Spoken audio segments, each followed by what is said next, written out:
Meet Jing, a sophomore at the University of Guangzhou who believed her mastery of online gaming was harmless entertainment. Little did she know that this little escape would push her into a dark pit of gaming addiction that slowly but surely destroyed every aspect of her life. And guess what? Jing wasn't the only one. Every year, hundreds of aspiring students like Jing fall victim to the shackles of gaming addiction in China. The growing epidemic of gaming addiction in China has worried the government, which is rapidly taking action to curb the addiction. But what are the actions China is taking to control this widespread addiction? Are these actions enough to battle this? Or was Jing just a symbol of a lost generation? Let's find out. Before diving in, make sure to show your support by liking this video and subscribing to our channel. Also, don't forget to press the bell icon to get notified about our future uploads. Now, without further ado, let's dive in. The rise of obsession among China's youth. China's strict regulations against online gaming are not baseless. This disdain against online gaming started back in 2002 when two teenage Chinese boys set fire to an internet cafe in Beijing, causing the death of 25 people and 17 severely wounded. You will be shocked to the core to know the reason behind this brutal action. The boys were actually kicked out of the cafe for spending too much time playing video games. Online gaming has woven itself into the mindset of China's youth so much that despite the rules imposed, the Internet Game Disorder Rate, IGD, of the country still remains at 17%, which is quite alarming since the rest of the world's population only accounts for 3 to 4% IGD. The results also show that the shadows cast by online games go way beyond pixels, and that online gaming seems to have a significant impact on one's personality and social behavior. According to the observations, 6 out of 10 children found involved in excessive gaming are also said to have a hyper-aggressive nature, irregular sleep cycle, poor academic performance, social isolation, and an overall dislike for any activities other than gaming. If that is not bad enough, then hear this out. Gaming addiction in China is also said to have adverse health effects. As per a study conducted in 2007, 14% of adolescent gamers, that is, approximately 10 million teenagers, were diagnosed with chronic addiction and anxiety, disabling them from participating in society at all. The stats continued to worsen, and in 2018, the diagnosis rate had increased a whopping 16%, out of which the majority were teenagers. These alarming statistics provoke the government to classify gaming addiction as spiritual opium, which is equivalent to substance or drug abuse. China's policy landscape for young gamers.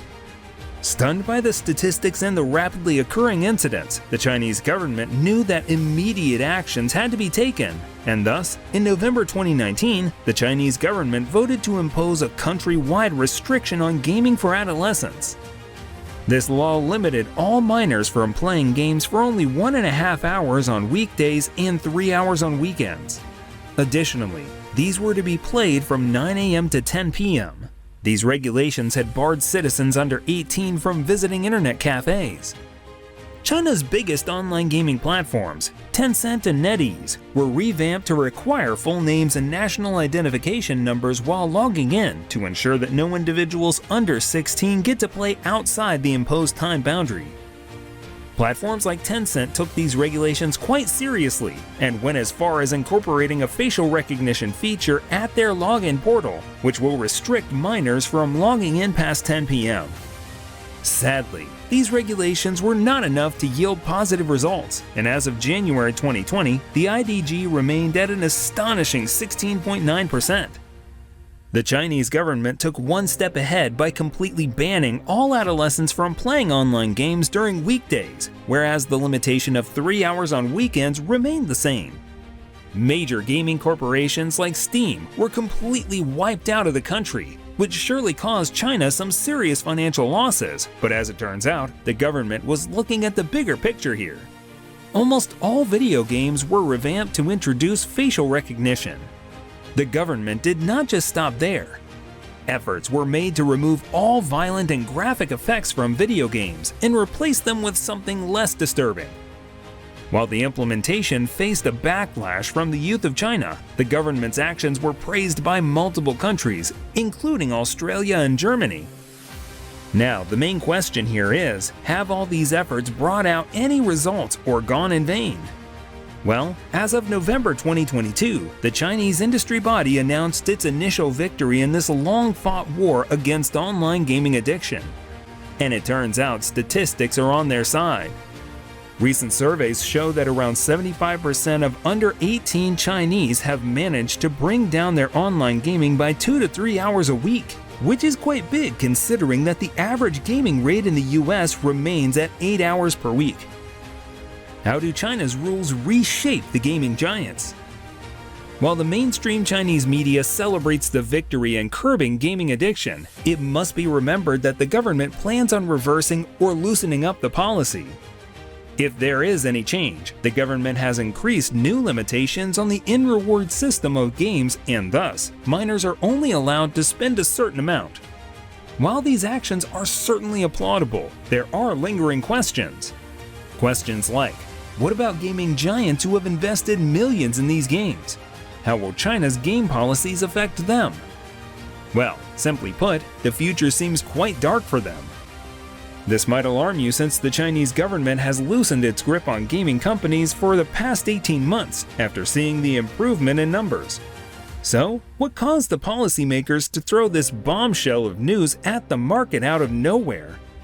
A report by news agency Reuters revealed that the recent policies and the spending limitations have caused quite a stir in the investor community, as an approximately $80 billion market value has been snatched from some of the renowned gaming giants of China.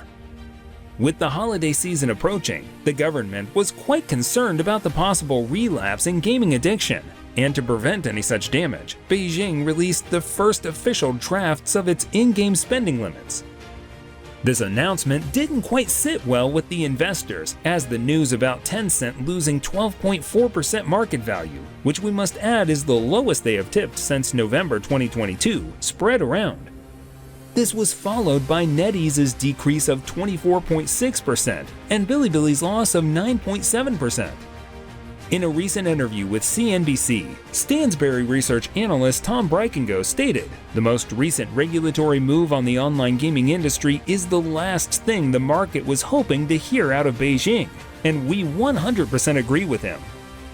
While the policy game has been on for over a decade now, this one has been quite a blow to China's online gaming business, since the majority of the game's earnings are based on the in-game reward system.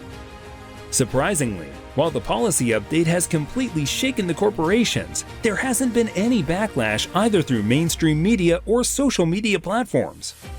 In fact, Tencent's vice president, Vigo Zhang, stated that the corporation still strictly implements all regulations imposed. What is China's next move? It is obvious that China has had a terrible past with online gaming, one that alarmed the entire world, and thus, the country is sparing no space to fall back into its dark past. As the country moves forward, it is opening arms to multiple solutions that might help curb the addiction while also minimizing the losses in the online gaming industry, realizing that the issue of gaming addiction is far beyond something that can be managed with a one-size-fits-all approach.